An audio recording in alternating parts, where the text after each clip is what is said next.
क्या दोस्तों आपको पता है वैश्विक योग्यता निर्धारण में शीर्ष स्थान पर कौन रहा?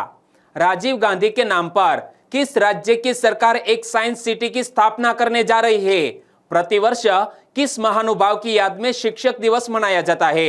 ऐसे ही 13 बड़ी खबरों को कवर करते हुए हमने आज का बोले तो 6 सितंबर 2021 का करंट अफेयर का वीडियो तैयार किया है। क्वालिटी की दृष्टि से बेस्ट है यह वीडियो, आप लास्ट तक देखें। लास्ट में मैं आपसे एक क्वेश्चन पूछूंगा जिसका आंसर आपको नीचे कमेंट बॉक्स में देना है। और अभी तक आपने हमारी जीके 2020 चैनल को सब्सक्राइब नहीं किया है तो सब्सक्राइब कीजिए, पास में जो बेल आइकन है उसे भी प्रेस कर दीजिए, क्योंकि आने वाले हर एक वीडियो की अपडेट आपको सबसे पहले मिले।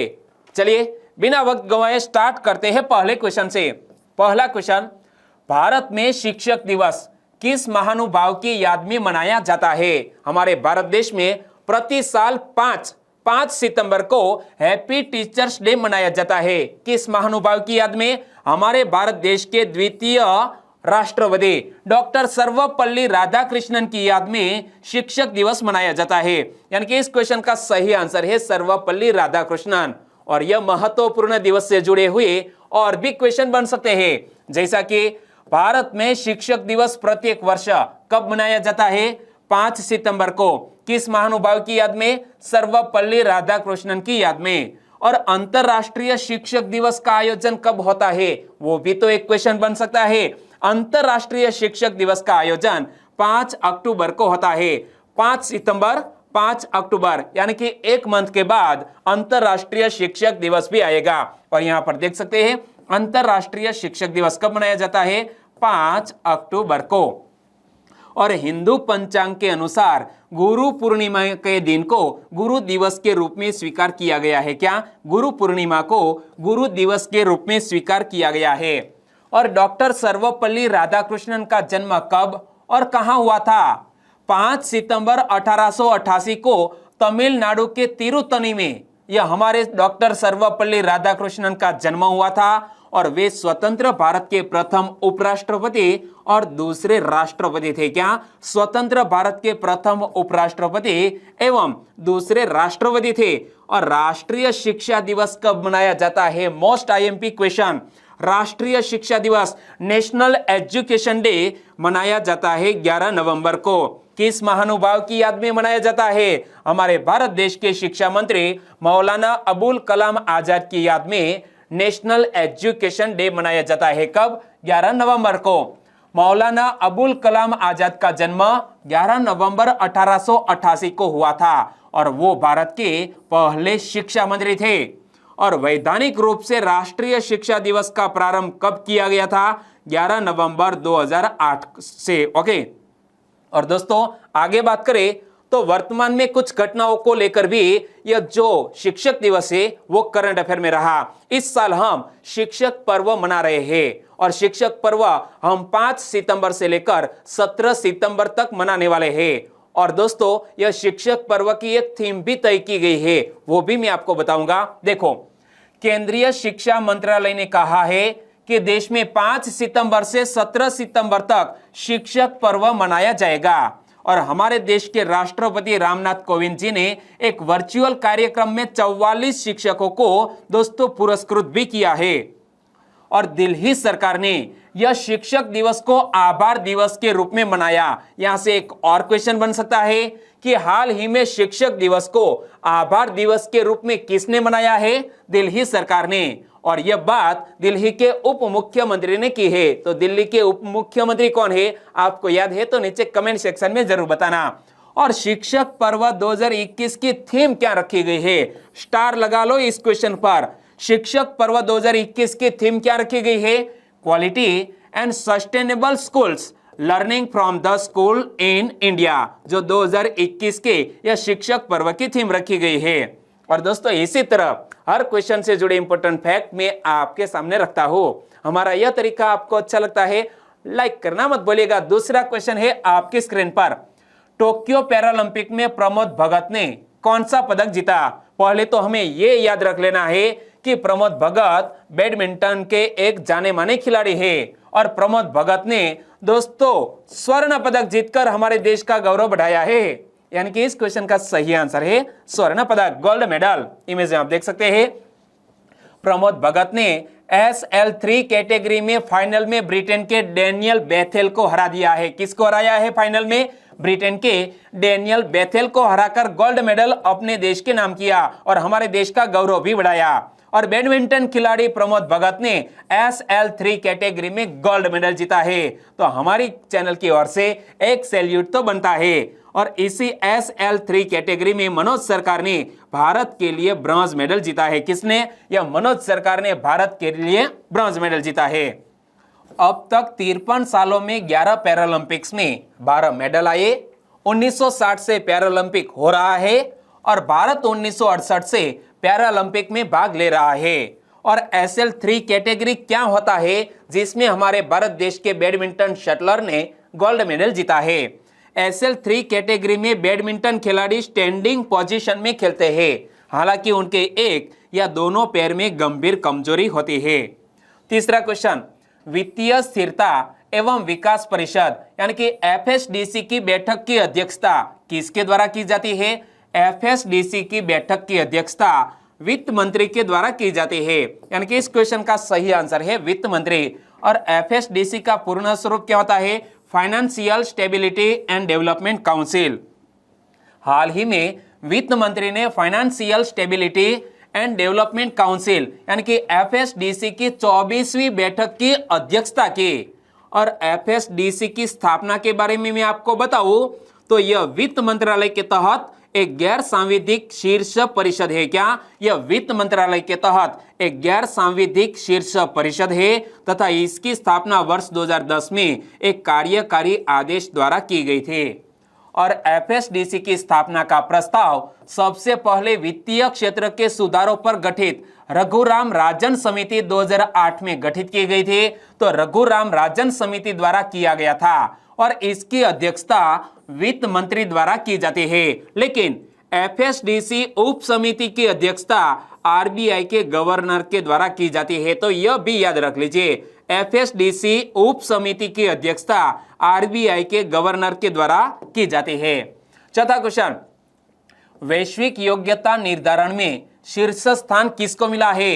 वैश्विक योग्यता निर्धारण में शीर्ष स्थान मिला है हमारे देश के प्रधानमंत्री नरेंद्र मोदी जी को, यानी कि इस क्वेश्चन का सही आंसर है PM मोदी जी। इमेज में आप देख सकते हैं प्रधानमंत्री श्री नरेंद्र मोदी जी को वैश्विक योग्यता निर्धारण में सभी समकालीन राष्ट्राध्यक्षों और सरकार प्रमुखों से ऊपर शीर्ष स्थान दिया गया है।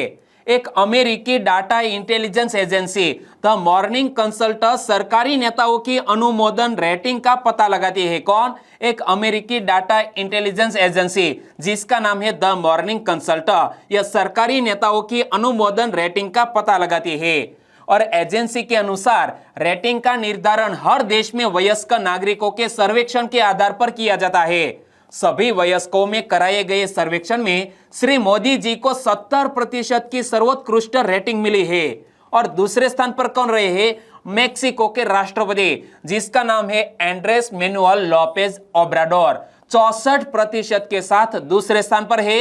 और इटली के प्रधानमंत्री मारियो द्रगhi है, वो 63% के साथ तीसरे स्थान पर है। तो जर्मन चांसलर एंजेला मर्केल वो 52% के साथ चौथे स्थान पर है। और अमेरिकी राष्ट्रपति जो बाइडेन उनको 48% के साथ 5वें स्थान पर रखा गया है। पांचवा क्वेश्चन, राजीव गांधी के नाम पर साइंस सिटी की स्थापना कौन करेगी? राजीव गांधी के नाम पर साइंस सिटी की स्थापना करने जा रही है महाराष्ट्र की सरकार, यानी कि इस क्वेश्चन का सही आंसर है महाराष्ट्र। और महाराष्ट्र की सरकार बोले तो कौन है मुख्यमंत्री? उद्धव ठाकरे जी। महाराष्ट्र सरकार ने छात्रों के बीच वैज्ञानिक दृष्टिकोण को विकसित करने और उन्हें भविष्य में छात्र बनने के लिए तैयार करने के लिए पुणे के पास पिंपरी चिंचवड में एक विश्व स्तरीय विज्ञान शहर स्थापित करने का निर्णय लिया है। किसने? महाराष्ट्र की सरकार ने। और Bharat Ratna Rajiv Gandhi science innovation city के रूप में नामित करने के लिए PCMC क्षेत्र में 8 एकड़ के परिसर में 1 एकड़ क्षेत्र में यह विज्ञान केंद्र विकसित किया जाएगा। और PCMC क्षेत्र में साइंस सिटी बनाने के लिए केंद्र ने 191 करोड़ रुपए की सहायता भी दी है। और किसके नाम पर रखा जाएगा? राजीव गांधी के नाम पर यह साइंस सिटी का नाम रखा जाएगा। तो दोस्तों हाल ही में एक बात करंट अफेयर में आई थी, वो राजीव गांधी के नाम से ही जुड़ी थी। दोस्तों हमारे भारत देश में एक नेशनल पार्क है जिसका नाम राजीव गांधी के नाम पर है, लेकिन राजीव गांधी का नाम हटाने का फैसला लिया है। यह कौन सा नेशनल पार्क है? आपको याद है तो नीचे कमेंट सेक्शन में जरूर बताना। हम बात करते हैं महाराष्ट्र के। तो महाराष्ट्र के राज्यपाल बोले तो भगत सिंह कोश्यारी, महाराष्ट्र की कैपिटल बोले तो मुंबई, और महाराष्ट्र के 18वें चीफ मिनिस्टर है उद्धव ठाकरे। इमेज में आप देख सकते हैं। छठा क्वेश्चन, कनाडा के किस शहर में हर साल 5 सितंबर को गौरी लंकेश दिवस मनाया जाएगा?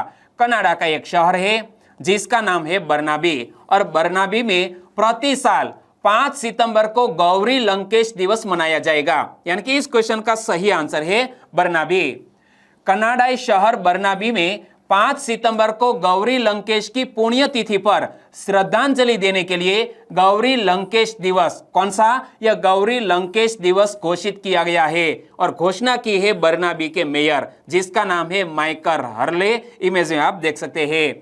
और गौरी लंकेश की बात करें तो यह कौन थी? गौरी लंकेश एक साहसी भारतीय पत्रकार थी जो सच्चाई और न्याय के लिए खड़ी हुई, अंधविश्वास और सामाजिक बुराइयों को चुनौती दी और गरीबों और उत्पीड़ितों की सेवा के लिए अपना जीवन समर्पित कर दिया। और गौरी लंकेश एक वामपंथी पत्रकार जिसने एक पत्रिका गौरी लंकेश पत्रिका निकाली थी, जिन्हें 5 सितंबर 2017 की शाम को 2 हमलावरों ने बेंगलुरु में उनके घर के बाहर कथित तौर पर उसके हिंदुत्व विरोधी रुख के लिए गोली मार दी थी। क्या? गोली मारकर हत्या कर दी गई थी गौरी लंकेश की, जो एक जानी मानी पत्रकार भी थी। 7वां क्वेश्चन, इंजीनियर्स इंडिया लिमिटेड की पहली महिला सीएमडी कौन बनी? हाल ही में इंजीनियर्स इंडिया लिमिटेड की पहली महिला सीएमडी बन गई है वर्तिका शुक्ला। यानी कि इस क्वेश्चन का सही आंसर है वर्तिका शुक्ला। और इमेज में आप देख सकते हैं वर्तिका शुक्ला को। वर्तिका शुक्ला ने हाल ही में सार्वजनिक क्षेत्र के उद्यम इंजीनियर्स इंडिया लिमिटेड की पहली महिला अध्यक्ष और प्रबंध निदेशक के रूप में कार्यभार संभाला। उन्होंने जैव ईंधन, कोयला गैसीकरण, अपशिष्ट से ईंधन और हाइड्रोजन ऊर्जा सहित कंपनी के नवीन ऊर्जा कार्यक्रमों का नेतृत्व किया। और इंजीनियर्स इंडिया लिमिटेड की स्थापना कब हुई? 1965 में। 8वां क्वेश्चन, कृषि विकास के लिए अंतरराष्ट्रीय कोष यानी कि IFAD का मुख्यालय कहां स्थित है? IFAD का मुख्यालय रोम में स्थित है। यानी कि इस क्वेश्चन का सही आंसर है रोम। लेकिन IFAD करंट अफेयर में क्यों आया? तो देखो, हाल ही में कृषि विकास के लिए अंतरराष्ट्रीय कोष मतलब IFAD ने वर्ष 2030 तक अपने जलवायु वित्त का 30% ग्रामीण लघु स्तरीय कृषि में प्रकृति आधारित समाधानों के समर्थन पर केंद्रित करने की प्रतिबद्धता व्यक्त की है। किसने? IFAD ने। तो IFAD के विषय के बारे में मैं आपको बताऊं। IFAD का गठन वर्ष 1974 के वर्ल्ड फूड कॉन्फ्रेंस के परिणाम स्वरूप वर्ष 1977 में इसका गठन किया गया था। और IFAD का मुख्यालय कहां पर स्थित है? इटली के रोम में। और IFAD के सदस्य कंट्री कितने हैं? इसके 177 सदस्य देश है और भारत भी इसका सदस्य देश है। और IFAD का उद्देश्य क्या है? गरीब लोगों की उत्पादक क्षमता में वृद्धि करना, साथ साथ बाजार की भागीदारी के माध्यम से उनके लाभों में वृद्धि करना। और यह संगठन प्रति वर्ष रूरल डेवलपमेंट रिपोर्ट प्रस्तुत करता है। क्या? IFAD प्रति साल रूरल डेवलपमेंट रिपोर्ट भी प्रस्तुत करता है। 9वां क्वेश्चन, सुर्खियों में रहे कृष्णा नागर का संबंध निम्न में से किस खेल से है? इमेज में आप देख सकते हैं कृष्णा नागर को। इमेज के जरिए ही आपको आंसर पता चल गया। Very nice. कृष्णा नागर का संबंध बैडमिंटन से है क्योंकि हाथ में बैडमिंटन है। इमेज में आप देख सकते हैं। यानी कि इस क्वेश्चन का सही आंसर है बैडमिंटन। लेकिन कृष्णा नागर करंट अफेयर में क्यों आए हैं? तो देखो, टोक्यो पैरालंपिक में कृष्णा नागर ने गोल्ड मेडल जीतकर इतिहास रच दिया है। SL6 क्लास फाइनल में कृष्णा नागर ने हांगकांग के चू मान के को हराया। किसको हराया? हांगकांग के चू मान के को हराया। और टोक्यो पैरालंपिक में बैडमिंटन में यह भारत का चौथा पदक है। और टोक्यो पैरालंपिक में यह भारत का 5वां गोल्ड मेडल है। कृष्णा सागर से पहले बैडमिंटन में प्रमोद भगत ने गोल्ड मेडल जीता, सुहास यतिराज ने सिल्वर मेडल जीता और मनोज सरकार ब्रॉन्ज मेडल जीत चुके हैं। तो दोस्तों यहाँ चारों खिलाड़ियों को इमेज में आप देख सकते हैं और कृष्णा पैरालंपिक खेलों में गोल्ड जीतने वाले 8वें भारतीय भी बन गए हैं। 10वां क्वेश्चन, ऐतिहासिक कार्बी आंगलांग समझौते का संबंध निम्न में से किस राज्य से है? एक ऐतिहासिक कार्बी आंगलांग समझौते का संबंध असम राज्य से है, यानी कि इस क्वेश्चन का सही आंसर है असम राज्य। ऐतिहासिक कार्बी आंगलांग समझौते पर नई दिल्ली में केंद्रीय गृह मंत्री अमित शाह और असम के मुख्यमंत्री हिम्मत बिस्वा शर्मा की उपस्थिति में हस्ताक्षर किए गए। 5 से अधिक संगठनों के लगभग 1000 कैडर ने हथियार डालकर मेन स्ट्रीम में आने की शुरुआत कर ली है और असम के दोनों ट्राइबल भाई कार्बी एवं बोडो के सारे लोग खुश हैं। मुख्य धारा में वो लोग वापस लौटकर आ रहे हैं और उनके पुनर्वसन के लिए असम सरकार और भारत सरकार पूर्णतः कटिबद्ध है। तो दोस्तों यह महत्वपूर्ण ऐतिहासिक समझौता हुआ है असम राज्य में। 11वां क्वेश्चन, 1 करोड़ से अधिक लोगों का टीकाकरण करने वाला देश का पहला जिला कौन बना? 1 करोड़ से अधिक लोगों का टीकाकरण करने वाला देश का पहला जिला बन गया है मुंबई, यानी कि इस क्वेश्चन का सही आंसर है मुंबई। बृहन मुंबई नगर पालिका ने घोषणा की है कि मुंबई 1 करोड़ कोविड रोधी टीके लगाने वाला देश का पहला जिला बन गया है और मुंबई में अभी तक 1,41,41,331 नागरिकों को कोविड-19 के टीके दिए गए हैं। महाराष्ट्र में 6 करोड़ 27 लाख से ज्यादा टीके दिए गए। 4.5 करोड़ से ज्यादा नागरिकों ने कोविड की पहली एवं 1 करोड़ 72 लाख नागरिकों ने दूसरी खुराक ली है और देश में दोनों खुराक लेने वाले सबसे ज्यादा लोग किस राज्य में है? महाराष्ट्र में। 12वां क्वेश्चन, उपनगरीय दादर स्टेशन से कोंकण क्षेत्र के लिए एक विशेष रेलगाड़ी चलाई जाएगी। इस रेलगाड़ी का नाम क्या रखा गया है? यह उपनगरीय दादर स्टेशन से कोंकण क्षेत्र के लिए एक विशेष रेलगाड़ी चलाई जाएगी। इस रेलगाड़ी का नाम मोदी ट्रेन रखा गया है, यानी कि इस क्वेश्चन का सही आंसर है मोदी ट्रेन। रेल राज्य मंत्री कौन है? राव साहिब दानवे। इमेज में आप देख सकते हैं राव साहिब दानवे ने कहा है कि गणेश उत्सव के लिए 7 सितंबर को उपनगरीय दादर स्टेशन से कोंकण क्षेत्र के लिए एक विशेष रेलगाड़ी चलाई जाएगी। इस रेलगाड़ी का नाम मोदी ट्रेन रखा गया है और गणेश उत्सव को देखते हुए कोंकण रेलवे के लिए 150 ट्रेन शुरू की गई है और रेलवे गणेश उत्सव पर मुंबई वासियों की सुविधा के लिए कोंकण क्षेत्र तक 8 विशेष वातानुकूलित ट्रेन भी चलाएगी। 13वां और लास्ट क्वेश्चन, निम्न में से किस राज्य में एम मोहम्मद अब्दुल्ला को राज्यसभा के लिए निर्वाचित किया गया है? हाल ही में तमिलनाडु राज्य में एम मोहम्मद अब्दुल्ला को राज्यसभा के लिए निर्वाचित किया गया, यानी कि इस क्वेश्चन का सही आंसर है तमिलनाडु। तमिलनाडु में एम मोहम्मद अब्दुल्ला को राज्यसभा के लिए निर्वाचित किया गया है और यह सीट इस वर्ष ऑल इंडिया अन्ना डीएमके पार्टी के सांसद एम मोहम्मद जान के निधन के कारण रिक्त हुई थी और इस सीट के लिए उपचुनाव 13 सितंबर को कराया जाना था, लेकिन कोई और उम्मीदवार नहीं होने के कारण मोहम्मद अब्दुल्ला को चुनाव के बिना ही नामांकित कर दिया गया है। और अब बात करते हैं लास्ट वीडियो के क्वेश्चन की। लास्ट वीडियो में मैंने आपसे क्वेश्चन पूछा था, राष्ट्रीय शैक्षिक अनुसंधान एवं प्रशिक्षण परिषद की स्थापना कब हुई थी? एनसीईआरटी, क्या एनसीईआरटी की स्थापना 1961 में हुई थी।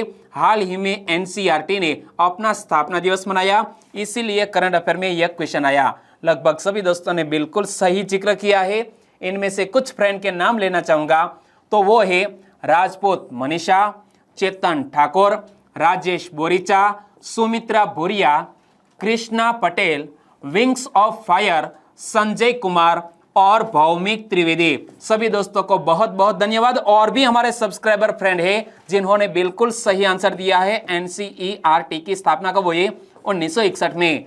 तो सतिंदर निर्मल, एसएम राठौड़, प्रहलाद फतेप्रा, पागल छोरी, हितेश पारगे, जल्पा परमार, जयश्री महेश्वरी, नीक चौधरी। इन सभी दोस्तों का आंसर भी बिल्कुल सही है। इला पटेल, कालसी मावे, आदित्य कुमार, शाहिद खान, हितेश सोलंकी, किंजल प्रजापति, सेंटा अंकित, वसावा दिव्येश। सभी दोस्तों को बहुत बहुत धन्यवाद। और आज के वीडियो का क्वेश्चन ए रहा स्क्रीन पर। डिफेंस एक्सपो 2022 की मेजबानी कौन करेगा? 4 स्टेट के नाम आपकी स्क्रीन पर है। बताइए डिफेंस एक्सपो 2022 की मेजबानी कौन करेगा? आंसर देना है नीचे कमेंट बॉक्स में। और वीडियो वाकई में आपको अच्छा लगा है, हेल्पफुल लगा है, तो आपके दोस्तों को फेसबुक, व्हाट्सएप या टेलीग्राम के जरिए इस वीडियो की लिंक शेयर करना मत भूलिएगा। बस छोटी सी उम्मीद के साथ वीडियो खत्म करते हैं, फिर मिलेंगे नए करंट अफेयर वीडियो के साथ। तब तक के लिए टेक केयर एंड जय हिंद।